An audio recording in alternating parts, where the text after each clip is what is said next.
সকালের দিকে উঠে উঠে এখানে রেডি হতে শুরু করেছে, মেকআপ ফেকআপ করে রেডি যাচ্ছি একটু দক্ষিণেশ্বর মন্দিরে।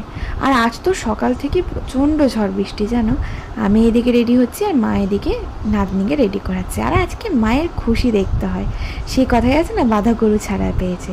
আসলে আমি ডিস্ক তো বেরোই, লাডুও মাঝে মধ্যে বেরোই, অরিয়কে নিয়েও যাওয়া হয়, কিন্তু মা সেই ঘরের মধ্যেই থাকে, সংসার সামলায়, রান্না করে, বাজার হাট করে, আর আমাদের 5 মাস কাটে। আমরা কি পরবো কি দেখবো, মানে আমাদের পিছনেই মানে মায়ের সারাটা দিন কেটে যায়, বেচারি কোথাও যেতে পারে না। তারপরে আমাদের বড় মেয়ের দায়িত্বটাও মায়ের কাঁধে আমি চাপিয়ে দিয়ে নিশ্চিন্তে আনন্দ করে ঘুরে বেড়াই। এদিকে সামনে একটা জটল্লা বসে, কিন্তু আমি আবার চুগলিবাজি করা, কারো সংসারে না কারণে কে কী খাচ্ছে, কে কী পড়ছে, কে কোথায় যাচ্ছে, এসব দেখা এগুলো একদম পছন্দ করি না, তাই মাকে আমি বেরোতে দিই না।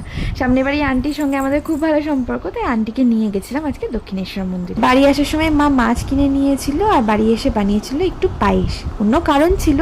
তো পায়েসটা এখানে বানানো হয়ে যাওয়ার পর আমি এদিকে একটুখানি বাইরেটা ব্লিচিং পাউডার দিয়েছিলাম, কারণ অরিও আছে আর এই বৃষ্টিতে প্রচুর পোকামাকড় ওঠে। আজকে না সব রকম দিয়ে আজকে ঝোল বানিয়েছিলাম। এই ঝোলটা আমার বর আর আমার মা খেতে ভীষণ ভালোবাসে, তো আসার সময় সবজিও নিয়ে আসা হয়েছে। রান্না করতে করতে টিভিটা খুলে দেখি এখানে ধুরন্ধরের পার্ট 2 মুভিটা দিয়েছে। আর জানো মানে এই যে পার্টিকুলার সিনটা, মানে যে লাইনটা আছে না, জাস্ট গেভ মি গুজবাম্পস।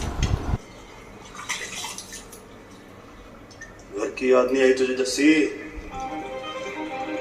এবার চলো লাঞ্চটা করে নিই গরম গরম ঝোল দিয়ে। That's all for today.